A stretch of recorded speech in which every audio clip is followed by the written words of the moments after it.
Dios les bendiga abundantemente. Estamos transmitiendo desde la ciudad de Tijuana, Baja California, México, la Iglesia Sublime Gracia. Eh, Hemos tenido un tiempo de oración y de alabanza a través de una videollamada, pero ahora a través de este método de Facebook estamos transmitiendo a quienes quieran ver esta enseñanza. Hablábamos en semanas pasadas acerca de la oración modelo y de la oración sacerdotal del Señor Jesús por nosotros. Y también hablábamos de la intercesión. ¿Qué es la intercesión?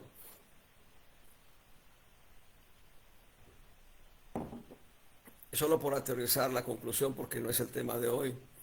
Eh, Cuando tú estás necesitado, oras a Dios. Cuando tú estás necesitado y otros eh, hablan con Dios por ti, están intercediendo. Aleluya. Bien, hablemos de diferentes actitudes de las que debemos huir en diferentes batallas, guerras, en la historia. No conozco todas las batallas ni todas las guerras de la historia. He leído acerca de algunas, he escuchado acerca de otras. Y la mayoría de las batallas son enfrentamientos en las que muchas personas mueren o quedan lisiadas, sufren lesiones severas. Pero esas batallas de enfrentamiento personal en grupos de diferentes condiciones, grupos nacionales, una nación contra otra, grupos tribales, una tribu contra otra, mercenarios, etcétera. Todo ese tipo de guerras o batallas se hacen frente a frente. Hoy en estos últimos días, en cuanto a las guerras que se desencadenan, son dañando edificios, matando gente a través de armas de guerra. Pero hablando de guerras, ¿cómo puede uno ganar huyendo en el plano espiritual? En el plano espiritual existen batallas que se ganan corriendo en sentido inverso a la tentación o al pecado. Hablando de este tipo de batallas, de este tipo de guerras, bueno, José el soñador ganó una batalla huyendo de la esposa de Potifar.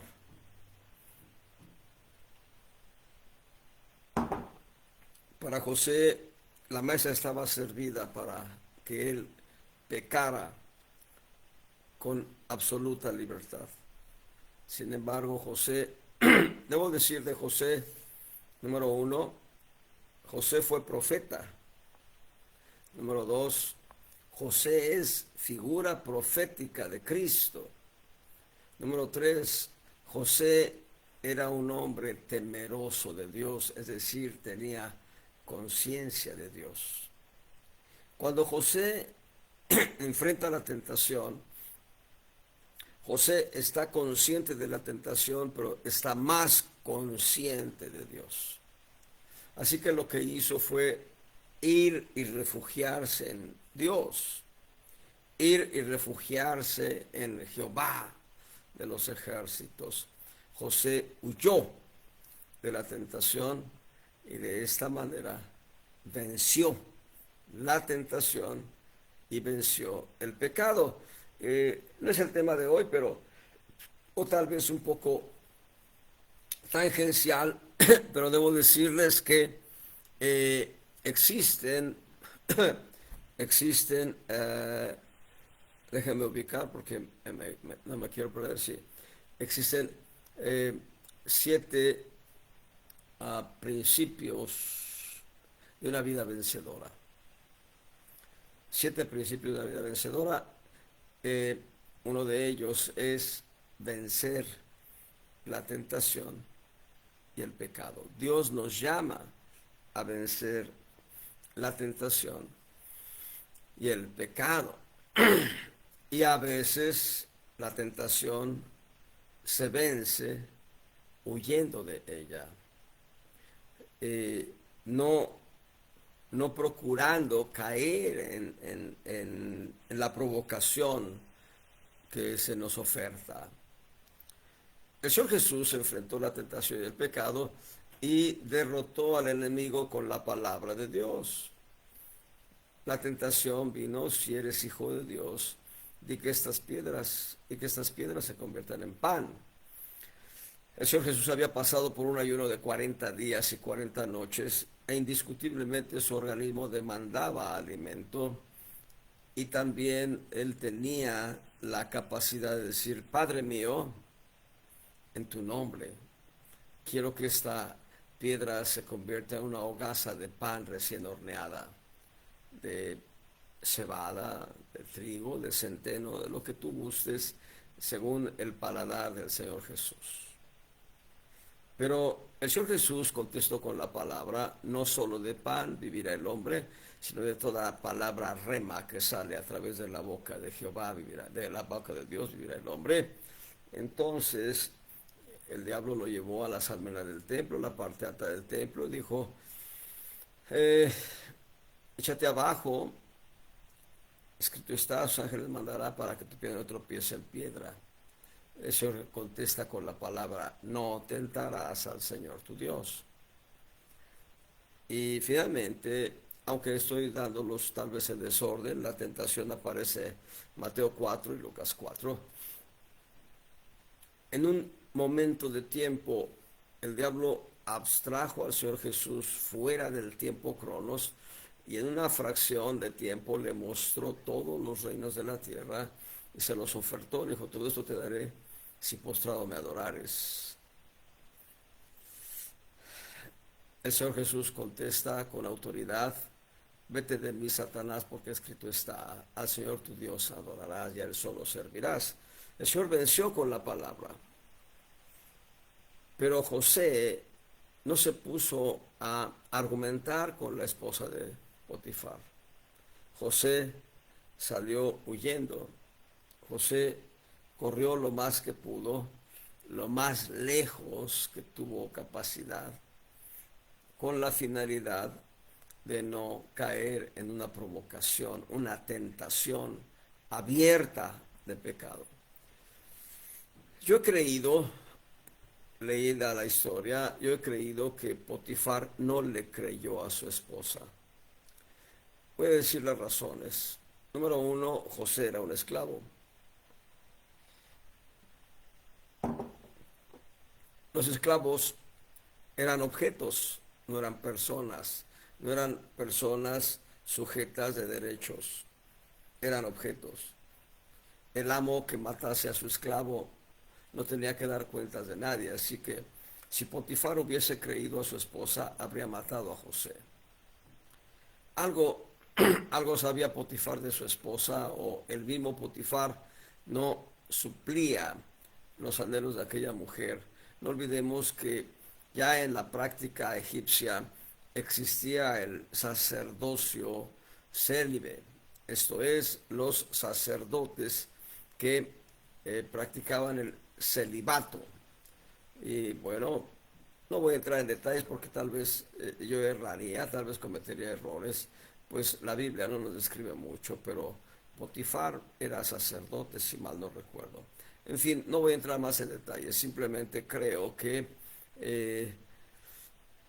Potifar no le creyó a su esposa. Sin embargo, como dice el refrán en México, para taparle el ojo al macho, lo mandó a prisión, a José el soñador.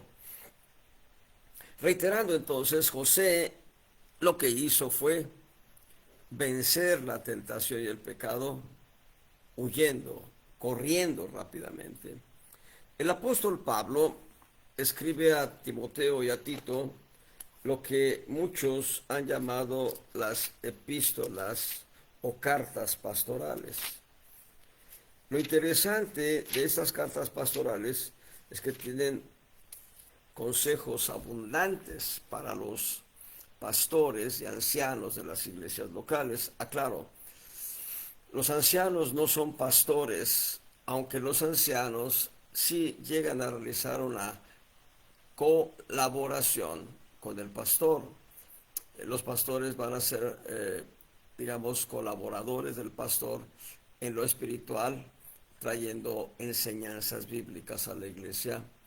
En lo anímico, dando consejo a las almas de la iglesia cuando el pastor no tiene tiempo o no puede hacerlo.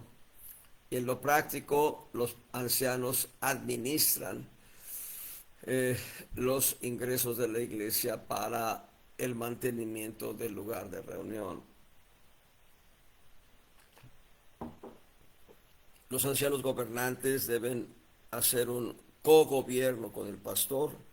La iglesia no debe tener varios pastores, debe tener un pastor por cada iglesia local.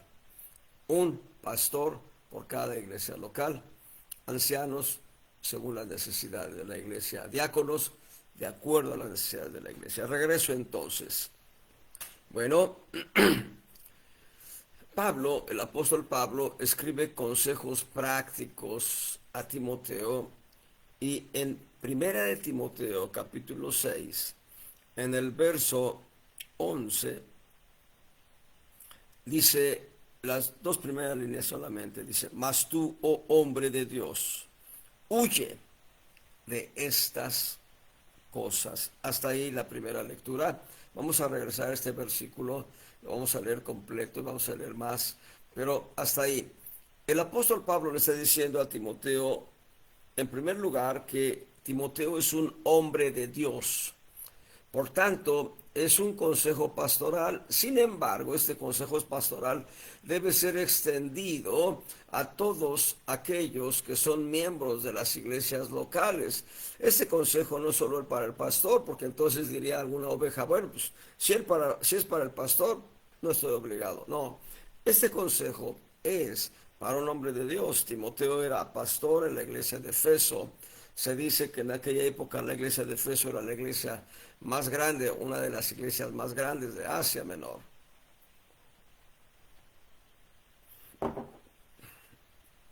Así que Pablo reconoce en Timoteo que él es un hombre de Dios. La palabra Timoteo es aquel que honra a Dios. Eso significa Timoteo, aquel que honra a Dios. Y Pablo le reconoce como un hombre de Dios y le dice, huye de estas cosas. Yo traduciría en lugar de cosas, huye de estas conductas, huye de estas experiencias. ¿Cuáles experiencias? Entonces debemos ir al verso 3 y del verso 3 al verso 6,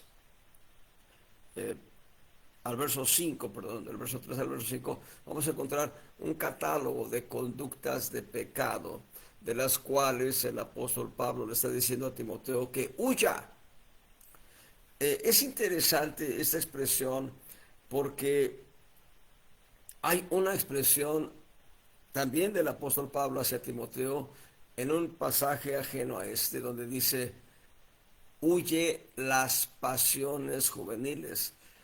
Parece que el contexto no tiene sentido leído en castellano, huye de las pasiones juveniles, pero lo que está diciendo el apóstol Pablo es esto, haz huir las pasiones juveniles. Pero acá, en 1 Timoteo 6:11, le está diciendo, huye de esas conductas. En otras palabras, no te involucres en ellas. ¿Cuáles conductas? Verso 3. Si alguno enseña otra cosa y no asiente a sanas palabras de nuestro Señor Jesucristo y a la doctrina que es conforme a la verdad, es hinchado nada sabe y enloquece acerca de cuestiones y contiendas de palabras, de las cuales nacen envidias, pleitos, maledicencias, malas sospechas, porfías de hombres corruptos de entendimiento y privados de la verdad, que tienen la piedad por granjería. Apártate de los tales. ¿Se dan cuenta? Aquí es donde vemos el conjunto de conductas que Pablo le está enseñando a Timoteo para que Timoteo evite esas conductas. La manera en que yo las catalogué, partiendo del verso 3, es falsas doctrinas. Según uno enseña otra cosa, podemos ver de una manera muy rápida, muy rápida y puntual, en, permítanme, bueno, Colosenses 2:8, mirad que ninguno os engañe por medio de filosofías, vanas sutilezas, según las tradiciones de los hombres, conforme a los rudimentos del mundo y no según Cristo. Y en Gálatas 2, se habla de otro evangelio. Gálatas capítulo 1, perdón. En los versos 7 al 9 se habla de otro evangelio. En 2 de Corintios 11, del 2 al 4, se habla de otro Jesús, otro espíritu, otro evangelio. Y esto habla de falsas doctrinas. En la actualidad, entre muchas herejías, se está hablando de los cristianos mesiánicos. Es decir, dicen que deben practicar el judaísmo. Cristianos judaizantes. Y no se dan cuenta que están metiéndose en un gravísimo error al querer vivir conforme a la ley en el Antiguo Testamento, cuando la gracia está siendo revelada en el Nuevo Testamento, y la gracia nos lleva precisamente a la gracia nos lleva a experimentar una vida nueva, completamente distinta de la ley. Entonces, falsas doctrinas, pero también envidias. Ahí en el verso 3, estoy en 1 Timoteo 6, verso 3, dice que no enseña otra cosa, no asienta a sanas palabras de nuestro Señor Jesucristo y a la doctrina que es conforme a la piedad. Ahí están las falsas doctrinas, todo esto. Es hinchado. Esta palabra hinchado es orgullo. Es orgulloso. Está envanecido. Es otro de las conductas que debemos huir. El orgullo, la soberbia, la vanidad, la vanagloria. Dice, nada sabe, es ignorante. El apóstol anticipa que no un neófito se haga cargo de la iglesia. Neófito, nuevo feto, un recién nacido. Sigue diciendo, es hinchado, nada sabe, y enloquece acerca de cuestiones y contiendas de palabras. Miren, hermanos, me he encontrado en toda mi vida cristiana, en el caminar de mi vida cristiana, me he encontrado hermanos en Cristo, y lo digo en serio, hermanos en Cristo, no estoy diciendo falsos hermanos, hermanos en Cristo que lo único que quieren es discutir. No quieren llegar a conclusiones edificantes, lo único que quieren es discutir. Algunos de ellos quieren tener la razón permanentemente, no quieren ser contradichos, y en fin, el apóstol Pablo dice, huye de esto. Seguimos leyendo, estoy en el verso 4, dice, están enloquecidos acerca de cuestiones y contiendas de palabras. Nada más quieren discutir, no quieren llegar a conclusiones que les edifiquen, que les fundamenten, sino simplemente discutir, llevar la contra. Dice, de los cuales nacen envidias. Aquí está otra conducta. La envidia es la actitud del corazón de codiciar lo que otros tienen. Codiciar lo que otros tienen. Es diferente a ser egoísta. El envidioso codicia lo que otros tienen. El envidioso codicia el auto, o codicia la casa, o codicia, qué sé yo, tantas cosas que puede tener el vecino. Esa es la envidia. El egoísmo es diferente. El egoísmo es la actitud mezquina de no dar cuando tienes oportunidad de dar. Bueno, habla entonces de envidias.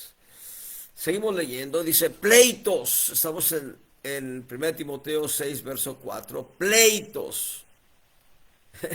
No me consta todavía, pero he oído gente que dice, no, bueno, no te puedo convencer, pues ven, vamos a darnos unos cuantos golpes para ver si te convenzo.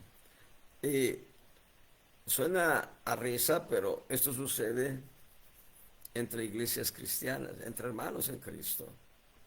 No me consta, pero sí lo escuché de una iglesia allá en la Ciudad de México. Me excuso de decir la ubicación, no sea que me vayan a encontrar, luego me apedreen. Se habla de una iglesia, bueno, hay muchas iglesias que han pasado por este proceso. Se habla de una iglesia en la que hubo una división y habiendo dos grupos, ambos grupos se hicieron enemigos, por así decirlo, siendo de Cristo los dos grupos. Y no se salían del templo, ocupaban el templo, pero unos estaban en la parte de arriba, otros en la parte de abajo. Qué lío, hermanos. Pleitos, pleitos. Bueno, yo sí conocí al pastor, a uno de los ancianos de una iglesia local que por ir en contra del movimiento les pidieron el local y la iglesia, y lo que hicieron el pastor con el anciano fue hablar con la iglesia apoyó al pastor y lo que hicieron fue romper con el movimiento. Qué bueno que se libraron del movimiento. Pero bueno, el punto es que hay pleitos. Luego dice maledicencias, estas son maldiciones. Hay quienes hablan maldiciones. Nosotros los hijos de Dios no debemos hablar maldiciones, ni aún maldecir al diablo. Hay quienes maldicen al diablo, pero no es correcto. Mejor decirle a Dios que reprenda al diablo, pero no decir maldiciones, menos a la gente. Debo decirles, esto es una cosa triste. Cuando alguien maldice, cuando un hijo de Dios maldice a un ser humano, la maldición llega y daña severamente. No maldigamos, no estamos nosotros, como hijos de Dios, no estamos diseñados para maldecir.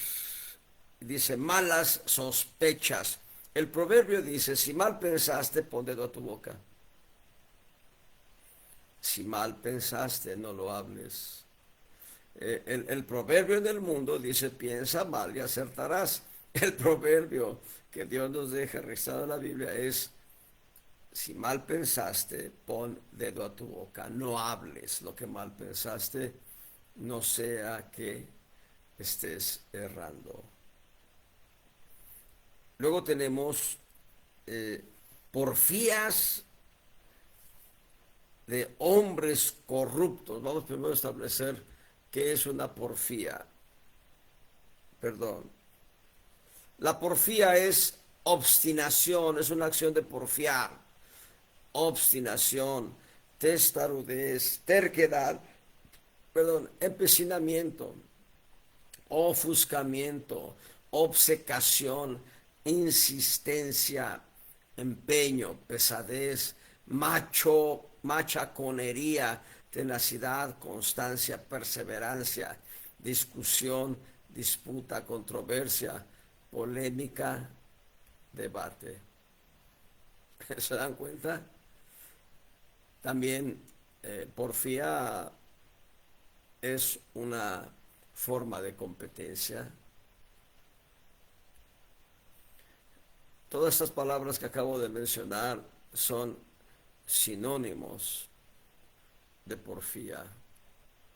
Aunque debo decirles también que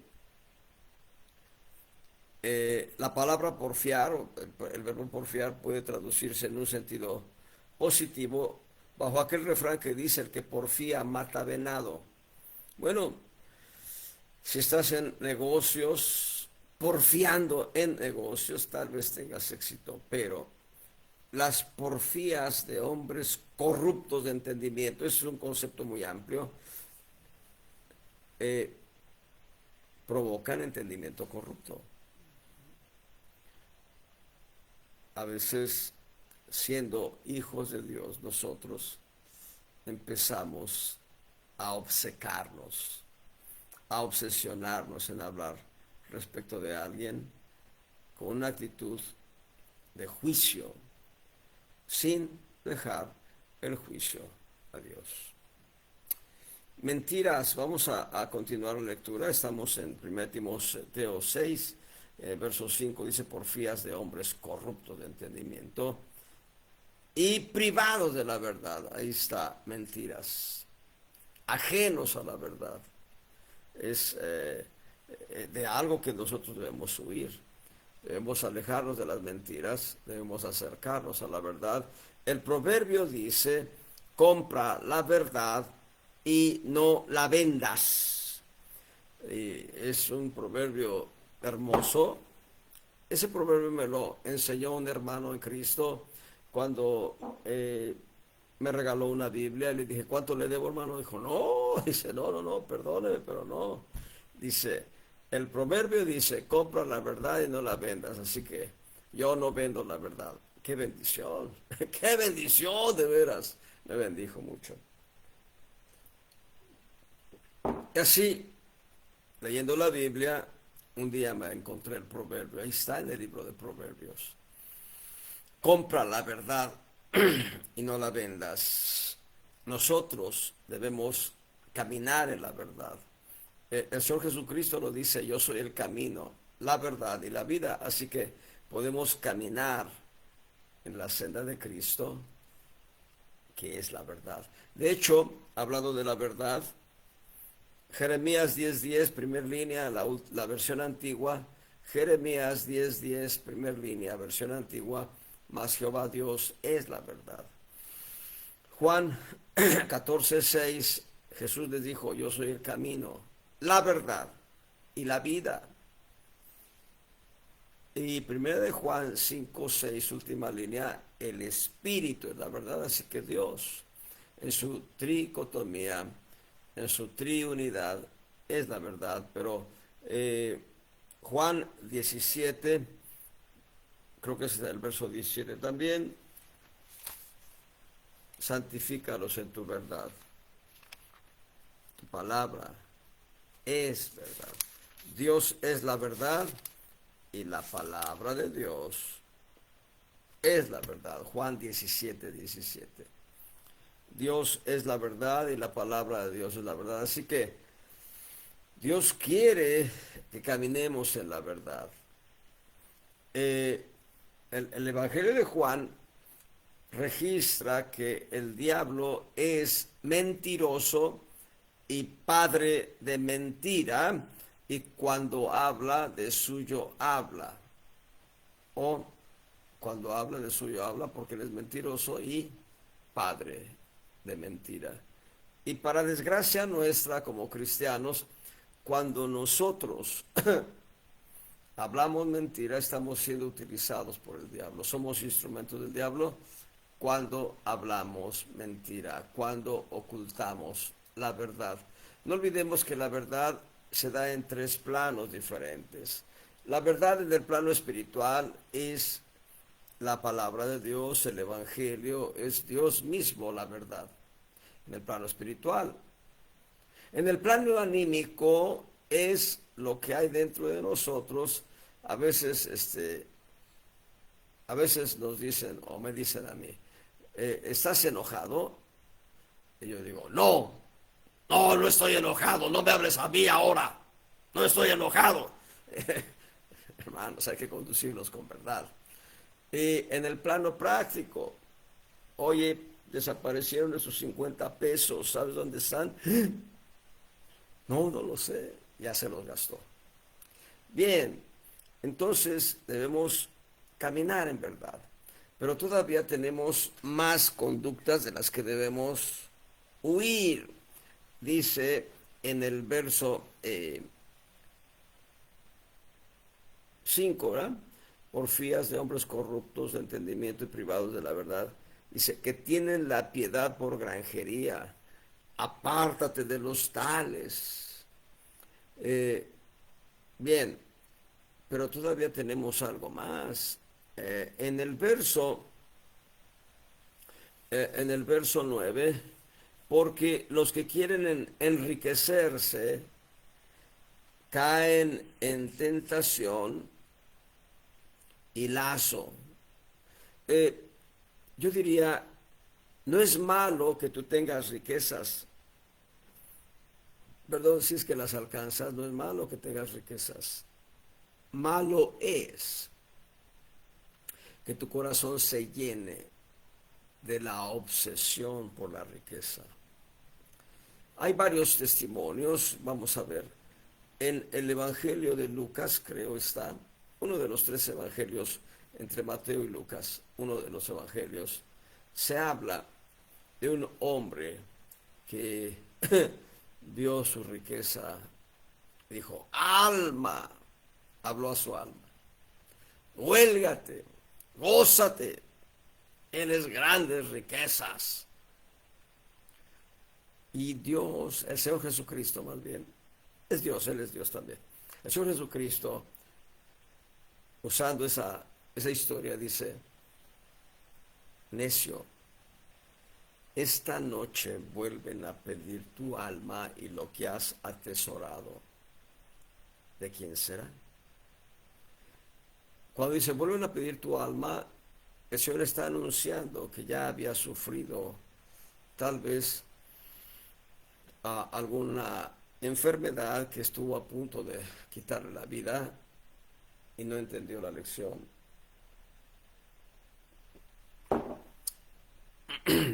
Nabal, aquel hombre que le negó un poco de alimento a David y a sus seguidores. Nabal veía en la riqueza algo como un ídolo, contrastando con el varón del que habla el Señor Jesús, que habla de sus riquezas, contrastando con él. Abraham fue un hombre extremadamente rico, cuya riqueza podía medirse hoy en millones de dólares. Isaac fue un hombre extremadamente rico porque heredó toda la hacienda de su padre Abraham. Job fue un hombre extremadamente rico, la descripción del capítulo 1 lo dice todo. Pero Abraham, cuando es llamado a salir de Ur de los Caldeos, él no pone pretextos para ir a la tierra que Dios le está ofreciendo. Cuando Isaac hereda a su padre Abraham, Isaac planta, Isaac gana, Isaac en medio de una crisis de sequía, Isaac cultiva y obtiene más al 100 por 1. Isaac creció su riqueza abundantemente habitando en Gerar. Pero Abraham e Isaac no tenían la riqueza como un ídolo del corazón. Ellos tenían a Dios como el primado. Tenían a Dios como lo único de sus vidas. José el soñador, cuando viene a ser primer ministro, gobernante en Egipto, José el soñador no tuvo la riqueza como algo a que aferrarse. Él era temeroso de Dios.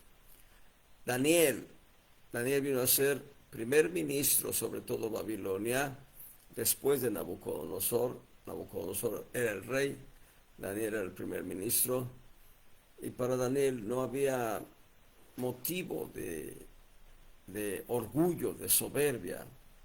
Dense cuenta que tener riqueza no es un problema.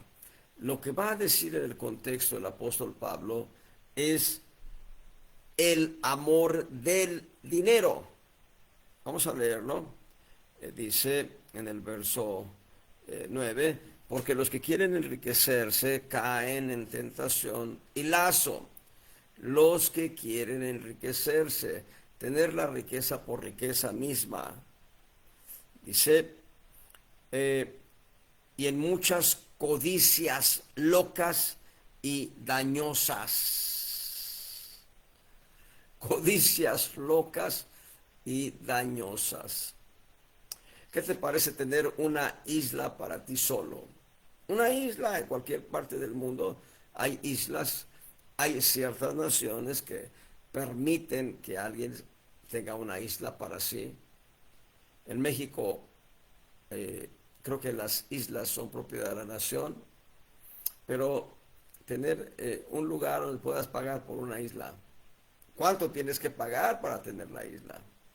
¿Cuánto debes tener para trasladarte a esa isla y disfrutar de esa isla? Tener una casa o diferentes casas, tener un auto o más que un auto, muchos autos, embarcaciones, en fin. Se dice fácil tener una isla. ¿Para qué quieres la riqueza? El apóstol Pablo va a decir que teniendo sustento, teniendo que comer, que vestir, sea suficiente. No te estoy diciendo que dejes de ahorrar, ahorra. Decía un apóstol, decía, número 1, trabaja todo lo que puedas. Número 2, ahorra todo lo que puedas. Y número 3, da todo lo que puedas.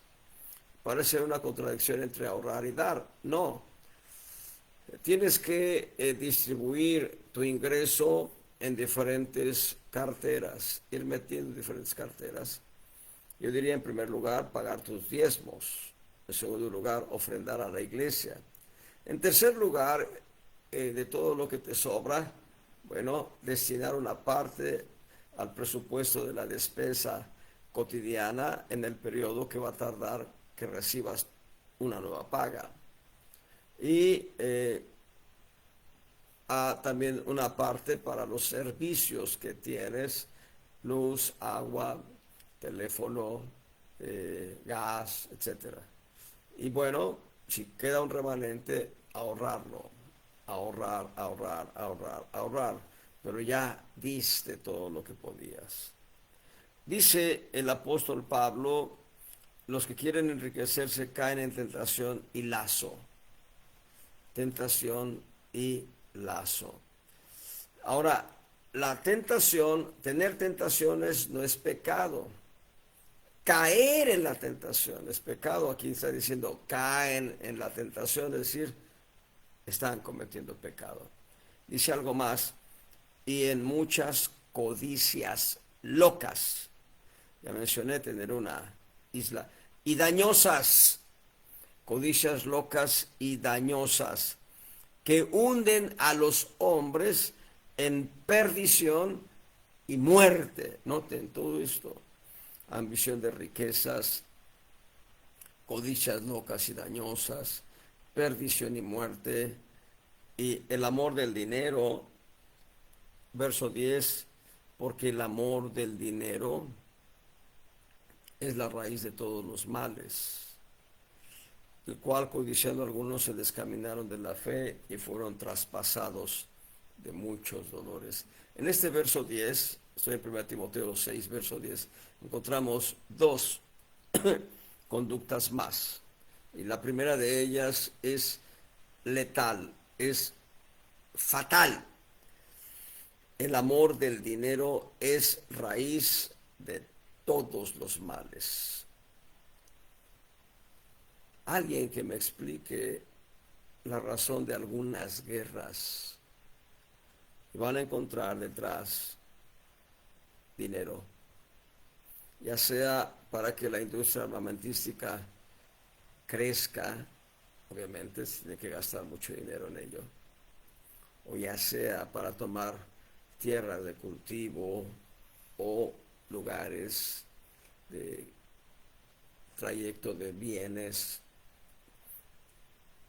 Muchas guerras tienen su origen en amor del dinero.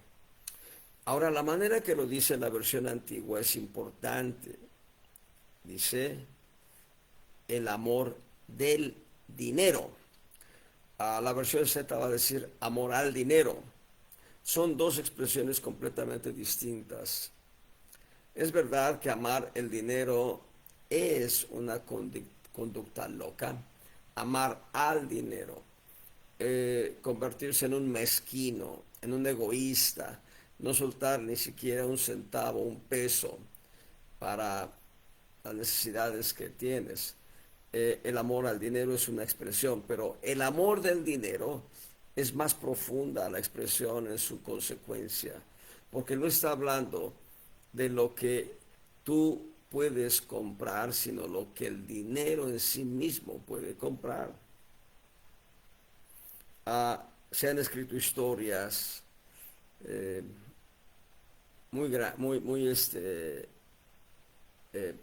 abundantes, historias abundantes sobre fraudes, robos. Bueno, pero no solo se han escrito historias, ha habido historias donde los criminales buscan el dinero como objetivo final. Cometen conductas ilícitas de todo tipo con la finalidad de tener dinero. El amor del dinero es el principio de todos los males y codiciando algunos el dinero se descaminaron de la fe. Es decir, existen creyentes que han dejado el buen camino de la fe por el amor del dinero. Hace un tiempo corto, alguien me decía, Santiago, este es un negocio fabuloso. A ver, explícame. Tú inviertes 100,000 pesos. Muy bien. Déjame tener 100,000 pesos. Ya los tengo. Tú inviertes 100,000 pesos y luego invitas a 10 personas que inviertan 100,000 pesos donde tú invertiste. Y luego, bueno, entonces cuando tú tienes 10 personas que ya le entraron al helicóptero, ya le entraron al avión, entonces la empresa te paga a ti 100,000 más 100,000. Dije, eso es fraude, le dije. No, ¿cómo crees? Digo, eso es fraude. Yo sigo sosteniendo que eso es fraude. ¿Por qué se metieron a ese negocio algunos? Por amor, por ambición, por codicia loca. Hermanos, si alguien quiere dinero fácil y rápido, el pecado, vender pecado, te da dinero fácil, tal vez muy rápido. Vender pecado. Pero el apóstol Pablo le está diciendo a Timoteo, huye de todo esto. y le va a dar una clave. ¿Qué es lo que debe hacer Timoteo para no caer en esas conductas? Vuelvo a dar la lista: falsas doctrinas, envidias, pleitos, maledicencias, malas sospechas, porfías de hombres corruptos de entendimiento. Me pasó orgullo, soberbia, vanagloria, vanidad, egoísmo, entendimiento corrupto, mentira, ambición de riquezas, tentación y lazo. Querer enriquecerse de manera fácil y rápida, codicias locas y dañosas, perdición y muerte, amor del dinero, descaminarse de la fe. Todo esto provoca que uno se descamine de la fe.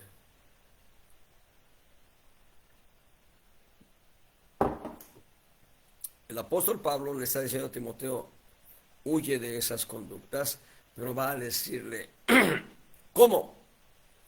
Va a decirle qué sendas debe seguir Timoteo.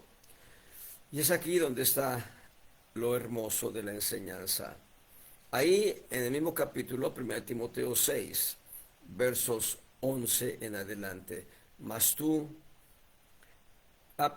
en el verso 10 decía, verso 11, corrijo. Mas tú, oh hombre de Dios, dice, huye de estas conductas, y dice, y sigue la justicia, sigue la piedad, sigue la fe, la caridad, la paciencia, la mansedumbre, pelea la buena batalla de la fe, echa mano de la vida eterna. 8 diferentes sendas que debemos seguir nosotros perdón, me da comezón tal vez por el cambio de que empieza la primavera ya. 8 diferentes sendas para poder huir de conductas pecaminosas. La justicia. ¿Qué es la justicia? Es la práctica inveterada de dar a cada quien lo suyo, lo que le corresponde. La justicia, vista en la perspectiva de Dios, es efectivamente castigar con vara severa el pecado y la maldad. Y lo que hizo Dios fue castigar mi mala conducta, castigar mi conjunto de pecados, que son muchos, todas mis conductas erróneas, equivocadas, todas mis maledicencias, todo lo que yo hice mal, castigarlo en la humanidad de Cristo. Y en un acto de fe que me regaló Dios, me da acceso a la gracia que también me regala Dios. Y esa gracia me da la justicia de Cristo, es un regalo. Entonces lo que Dios quiere es que sigamos la justicia, pero ahora, visto en la perspectiva correcta, que hagamos lo que la palabra de Dios dice. Sobre todo, para tener el consejo correcto, seguir la justicia acorde a la palabra que nos da el Nuevo Testamento, porque en el Antiguo Testamento encontramos un conjunto de circunstancias que no corresponden a la conducta que debemos seguir nosotros. La ley misma, dada en Sinaí, es un conjunto de preceptos que no necesariamente te hacen justo. Si tú cumplieses todos los preceptos, bueno, tendrías beneficios de la ley, nada más. Entonces, Dios dice que sigamos la justicia, y la manera de seguir la justicia es seguir el ejemplo del Señor Jesucristo. Caminar la senda del Señor Jesucristo. Él es la verdad, Él es el camino, Él es la verdad. Y número 2, la piedad. Piedad es la actitud de alguien que está en una condición alta, de atender las necesidades de alguien que está en una condición de bajeza. No hay ejemplo más sublime ni más glorioso que ver a Dios exaltado, entronizado en el tercer cielo, desnudar su brazo de gracia y de misericordia, extenderlo hasta lo más sucio y putrefacto, y con su mano santa y limpia sacarnos del fango, del lodo, como dice el Salmo 40, del lodo cenagoso, lavarnos con la sangre de Cristo, limpiarnos y hacernos justos. La piedad es esa actitud que el Padre Celestial llevó a cabo de sacarnos de la muerte y darnos vida con Cristo. Y también debemos seguir la fe. Y el apóstol Pablo en Hebreos 11 va a decir, es pues la fe, la certeza de lo que se espera, es la demostración de lo que no se ve. Una jovencita hablaba con su padre y parece que hablaba más que de sentimientos, de anhelos. Hay una diferencia entre lo que sientes y lo que anhelas. Bueno, lo que anhelas lo sientes, sí, pero lo que anhelas es algo que no tienes. Lo que sientes puede ser algo que sí tienes. Bien, hablaba de anhelos. Esa jovencita hablaba de anhelos y en su anhelo le decía a su papá que ella anhelaba tener un esposo, casarse, formar un hogar, tener un esposo. Y su padre le dice, ese día llegará. Ese día en que tengas un esposo llegará. Entonces, hay que caminar en fe. ¿Cómo? Creyendo lo que aún no se ha dado, como si ya fuese.